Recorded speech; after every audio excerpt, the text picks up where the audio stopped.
Welcome back to my YouTube channel JB education point. आज हम इसमें जो है रूस और यूक्रेन के मध्य जो विवाद है, कॉन्फ्लिक्ट है, उसके बारे में हम चर्चा करेंगे।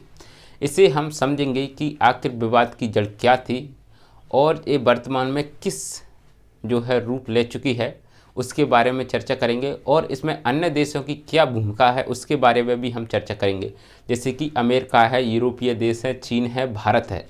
इन हम सभी के बारे में चर्चा करेंगे और किस प्रकार से वर्तमान में स्थिति है, चल रही है और इसमें विवाद के क्या कारण थे उसके बारे में भी हम संपूर्ण रूप से जानकारी प्राप्त करेंगे। तो चलो हम स्टार्ट करते हैं। अगर आप इस चैनल पर नए आए हो तो प्लीज़ इस चैनल को सब्सक्राइब करिए और बेल आइकन दबाइए। इससे क्या होगा, आपको नोटिफिकेशन है वो मिलता रहेगा। तो चलो हम स्टार्ट करते हैं, टाइम वेस्ट न करते हुए। तो हम देखते हैं, पहले हम देख लेते हैं ये मैप क्या है। सबसे पहले हम मैप से समझते हैं कि यूक्रेन कहाँ पर स्थित है और इसका क्या विवाद के कारण है। ठीक है, तो ये क्या है, आप देख रहे हैं ये पूरा हिस्सा है, क्या है, एक यूक्रेन का है। क्या है, यूक्रेन लिख रहा है आपको, ये यूक्रेन है। यूक्रेन की सीमा है इस प्रकार से है, वो रूस से लगती है, यहाँ से लगा के यहाँ तक है, किससे लगती है, रूस से लगती है। और यहाँ पर काला सागर है, काला सागर पर भी अधिकतर किसकी, रूस की सेना है तैनात है।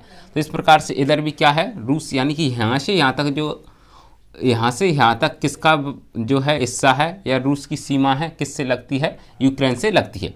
इसके बाद हम बात करें है क्या है, बेलारूस। बेलारूस भी पहले ये क्या था, यूक्रेन है, पूरा यूक्रेन वो किसका था, यूएसएसआर का हिस्सा था, यानी संयुक्त जो राज्य था, रसिया था, उसका पूरा हिस्सा था। इसमें लगभग 15 देश हैं, उससे क्या हो गए थे, अलग हो गए थे।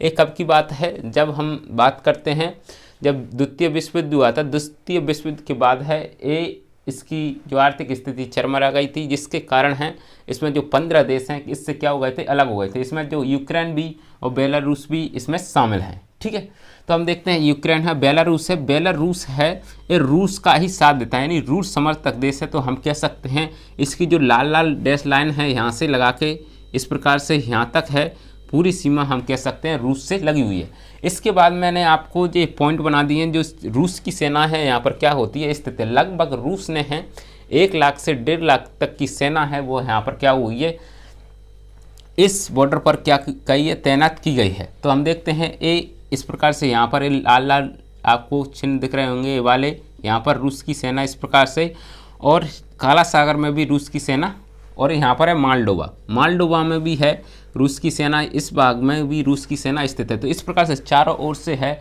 यूक्रेन घिरा हुआ है और यूक्रेन पर भी बहुत सारा दबाव है और डरा हुआ है यूक्रेन। इसके बाद है यहाँ पर रोमानिया है, बुल्गारिया है, और इस प्रकार से एस्टोनिया, लाटविया, लिथुआनिया और पोलैंड और जर्मनी है। इस प्रकार से ये देश भी इसमें हैं। और ये क्या है, पूरा रूस है, और रूस की इधर राजधानी है मॉस्को है, इसकी राजधानी कीव है, यहाँ पर है कीव। ठीक है, तो इस प्रकार से आपको ये मैप समझ में आ गया होगा। अब मैं समझाता हूँ कि यूक्रेन और रूस के मध्य क्या क्या विवाद हैं, इसके बारे में हम डिटेल से चर्चा करते हैं। हम देखते हैं क्या विवाद है। पहले नंबर है इसका सीमा विवाद। सीमा विवाद क्या है, यानी कि आपको पता है ये रूस का ही हिस्सा था, लेकिन इसके सीमा का विवाद और कहाँ से स्टार्ट हुआ था। तो क्या हुआ था, 2014 में है, क्या होता, इसने रूस ने इस पर क्या, यूक्रेन पर हमला किया, और यूक्रेन पर हमला किया तो इसने जो रूस है, रूस के लगभग 2 हिस्सों में क्या कर लिया था, अधिकार कर लिया था। एक है क्रीमिया, आप देख रहे हैं ये वाला हिस्सा क्या है, क्रीमिया है, और अभी भी रूस की सेना यहाँ पर तैनात है। ये 2014 में उसने हमला किया और इस हिस्से को जीत लिया, यानी क्रीमिया को जीत लिया। तो पहला बात क्या हो गया, क्रीमिया। इसके बाद दूसरा जो पश्चिम में, या हम कह सकते हैं पश्चिम दक्षिण में जो हिस्सा है, ये वाला आप देख रहे हैं, ये भी रूस का ही हिस्सा है। मैंने आपको बता दिया अलग से, ये वाला हिस्से पर यहाँ से क्या है, रूस का हिस्सा है, और इस वाले हिस्से पर किसने अधिकार कर लिया है, रूस ने अधिकार कर लिया है। इस कारण रूस की सीमा से लगे यूक्रेन के 2 प्रांतों पर, लगभग 2 प्रांत हैं, इस पर रूस ने कब्जा कर लिया और यहाँ पर इसकी सेना तैनात है।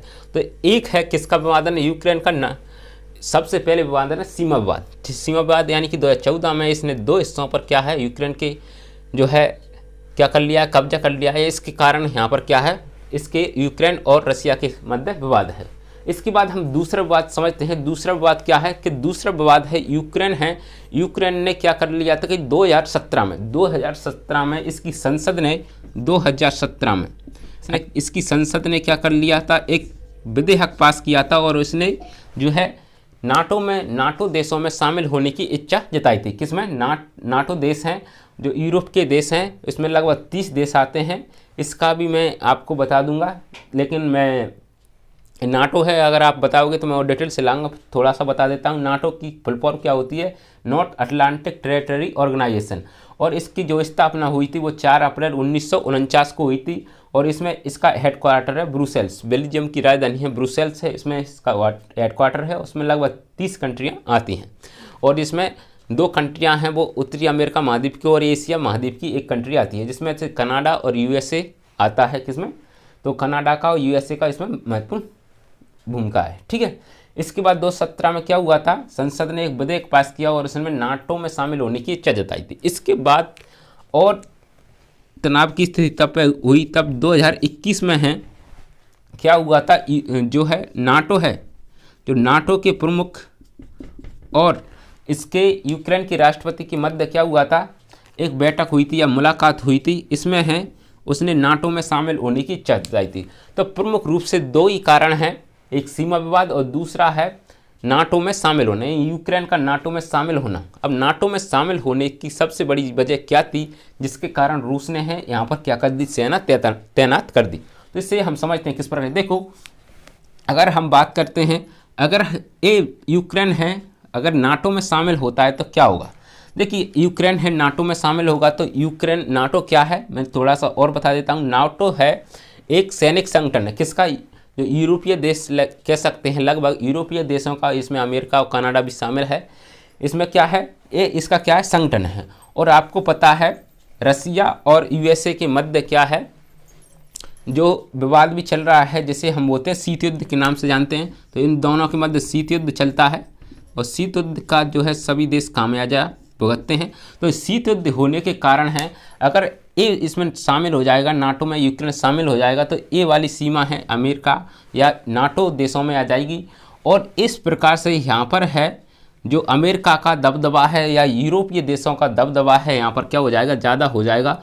और इस प्रकार से यहाँ पर जो है रूस की जो सीमा है किसमें? नाटो में शामिल हो जाएगी। इस प्रकार से पूरी सीमा देखिए, फिर यहाँ से जो है आराम से है अमेरिका है इस पर क्या कर सकता है? दबाव बढ़ा सकता है। इसकी सबसे बड़ी वजह इसने यूएसए ने या रसिया ने यही बताई है, अगर ये नाटो में शामिल हो जाता है तो हमें जो है सुरक्षा की जिम्मेदारी ज़्यादा बढ़ जाएगी, यानी सुरक्षा की भावना ज़्यादा हो जाएगी। तो इस प्रकार से ये महत्वपूर्ण मुद्दा है क्योंकि इसमें सुरक्षा की कमी महसूस कर रहा है कौन? रसिया, अगर यूक्रेन शामिल होता है किसमें? नाटो में। ठीक है। तो सबसे प्रमुख कारण यही है, जो यहाँ पर जो सीमा है पूरी किससे हो जाएगी? फिर नाटो के शामिल हो जाएगी। क्योंकि नाटो में यही है कि अगर किसी भी नाटो के किसी भी देश पर हमला होता है तो वो पूरे नाटो देशों पर हमला माना जाता है और सभी देश की संयुक्त सेना है उस पर क्या करती है? हमला करती है या इसे रक्षा करती है। तो आपने अफगानिस्तान में या कई देशों में ऐसी देखा होगा। ठीक है। तो इसमें संयुक्त रूप से भूमिका निभाती। तो इसका सबसे महत्वपूर्ण है कि यूक्रेन का नाटो में शामिल होने की इच्छा और दूसरा है यूक्रेन और रसिया के मध्य विवाद। अब विवाद का जो है कारण है क्या है ये आपको समझ में आ गया होगा। अब हम देखते हैं कि अगर यूक्रेन है, रसिया है, अगर यूक्रेन पर हमला करता है तो इससे क्या क्या ऐसे नुकसान हो सकते हैं और क्या क्या फ़ायदा हो सकते हैं। अगर इस पर जो है आपको पता है, अगर कोई भी देश है किसी पर हमला करता है तो नुकसान ज़्यादा होगा और हानियाँ ज़्यादा होंगी, लाभ कम होगा। तो हम देखते हैं क्या क्या हानियाँ हो सकती है किसके लिए? रसिया के लिए, अगर यूक्रेन के मध्य क्या होता है? अगर युद्ध होता है तो। ठीक है। तो हम देखते हैं, पहला है यूक्रेन में नॉर्थ स्ट्रीम गैस पाइपलाइन, जो इसने रसियान है जो है इस प्रकार से बेलारूस होते हुए जर्मनी तक है क्या बिछाई है? एक पाइपलाइन बिछाई है जो कि रसिया से और यूरोप तक जो है जर्मनी तक क्या ले जाएगी? गैस ले जाएगी। तो इससे क्या होगा? इसके कारण से पूरे रसिया के द्वारा पूरी यूरोप को क्या है? गैस ले जाएगी और इसके कारण इससे बहुत फ़ायदा होने वाला है। इस कारण है इसकी सबसे बड़ी वजह है और इससे बहुत सारा नुकसान भी हो सकता है। तो सबसे बड़ी वजह यही मानी गई है कि नॉर्थ स्ट्रीम गैस 2 पाइपलाइन है, इससे जो क्या करेगी? रसिया को रोकने का काम करेगी। इसे यह महत्वपूर्ण घाटा होने वाला है या हो जाएगा। इसके बाद है रूबल है, जो कि रूस की मुद्रा है। रूबल को विदेशी मुद्रा में बदलने वाले बैंकों पर रोक लग जाएगी। जो कि इससे अगर बैंकों पर रोक लगती है तो रूस की है आर्थिक स्थिति बहुत ख़राब हो सकती है। उसके कारण यह भी एक महत्वपूर्ण कारण माना जाता है। ठीक है, और इस प्रकार से इसमें जो है अब हम अन्य देशों की इसके क्या है, दो सबसे क्या है महत्वपूर्ण कारण माने गए हैं जो युद्ध के परिणाम के बाद जो है रसिया को या भुगतने पड़ सकते हैं। ठीक है, यूक्रेन है, अगर यूक्रेन पर हमला करता है तो इसे आर्थिक सामाजिक जो भी है बहुत सारा नुकसान होगा। इसके बाद हम करते हैं अन्य देशों की बात। अब हम करते हैं अन्य देशों की एंट्री, जैसे कि यूरोप है कि इनकी भी एंट्री है, क्योंकि ये यूएसएसआर जो नाटो का सदस्य बनना, तो इसमें कुछ देश है ये भूमिका निभाते हैं। इसमें अमेरिका महत्वपूर्ण भूमिका निभा रहा है। ठीक है, तो अमेरिका भी क्या है, इनकी मध्य जो है शीत युद्ध का कारण है, ये भी एक प्रमुख कारण माना गया है जिसके कारण इसमें जो है झड़प होने रहती है। ठीक है, इसके बाद है चीन की बात करते हैं। तो चीन में है जो नाटो जो है यूएन में अभी वोटिंग हुई थी इसके मध्य यूक्रेन और रसिया के मध्य विवाद के मध्य, तो इसने चीन ने रसिया का पक्ष दिया था और क्यूबा संकट पर भी इसने जो है ज़्यादा पक्ष रखा था। तो है इसका झुकाव जो हम कह सकते हैं चीन का है किसके तरफ झुकाव है, रसिया की तरफ झुकाव है और इसका ये अच्छा मित्र माना जा रहा है। इसके बाद हम भारत की बात करें तो भारत की क्या है, यूक्रेन से भी अच्छे संबंध हैं और रसिया से भी अच्छे संबंध हैं। हमारे रसिया से है बहुत पुराने संबंध हैं, जैसे कि श्रीलंका हो या अन्य देशों की बात करें तो इसमें भी अच्छे संबंध किसके हैं, भारत के हैं। किससे, रसिया से। इसके बाद हम करते हैं यूक्रेन की बात। तो यूक्रेन से है भारत है एयरक्राफ्ट वगैरह या एयर मिसाइल वगैरह खरीदता है, तो इससे भी हमारे बहुत अच्छे संबंध हैं। इसके बाद हम भारत की बात करें तो भारत में है अभी वर्तमान में नई समस्या चल रही है कि जो वहाँ पर हैं भारतीय लोग फंसे हुए हैं या छात्र फंसे हुए हैं, उनके लिए कुछ देरी हो चुकी है। इसके बाद हम इजराइल की बात करें तो इजराइल ने है अपना दूतावास है वो भी क्या कर लिया है, वहाँ से हटा लिया है। तो इस प्रकार से इसमें युद्ध की संभावना भी ज़्यादा हो रही है। इसके बाद हम अमेरिका की बात करें तो अमेरिका ने भी अपना कीव से है जो यूक्रेन की राजधानी वहाँ से अपना क्या कर लिया है, दूतावास को हटा लिया है। तो इस प्रकार से हम देख सकते हैं अभी भी बहुत भयंकर स्थिति है। कुछ दिन पहले अभी रूस ने जो है कुछ सेना ऐसी वीडियो वगैरह आया था कि इसने अपनी सेना हटा ली है, लेकिन जो है नाटो ने इसका जो बहिष्कार कर दिया और बताया था कि ऐसा कुछ नहीं है। तो इस प्रकार से अभी भी युद्ध की स्थिति बनी हुई है और ये कभी भी हो सकता है। पहले तो अभी ये मतलब इसे नुकसान ज़्यादा होगा इसलिए रुका हुआ है और शायद यही कह रहा है कि इसकी एक शर्त है रसिया की कि यूक्रेन जो है इसमें शामिल ना हो और हमारी क्या करे, बात माने। ठीक है, नाटो में शामिल ना हो इसकी, क्योंकि यहाँ पर है फिर अमेरिका का या यूरोपीय देशों का क्या हो जाएगा, फिर यहाँ पर दबदबा हो जाएगा। ठीक है, तो इससे जो है इसे बहुत सारा नुकसान हो सकता है और शीत युद्ध का प्रमुख कारण ये भी माना जाता है। अगर आपको सही समझ में ना आया हो तो हमें कमेंट में कर सकते हैं, कुछ चीज़ें समझ में ना आए उस पर हम और वीडियो अच्छे से लाएंगे। और अगर आपको नाटो के बारे में और अच्छे समझना है तो हमें वीडियो की कमेंट में कुछ सवाल कर सकते हैं। अब आपको वीडियो कैसा लगे हमें ज़रूर बताएं। Thank you for watching this video and धन्यवाद। मिलते हैं नेक्स्ट क्लास में, तब तक के लिए जय हिंद।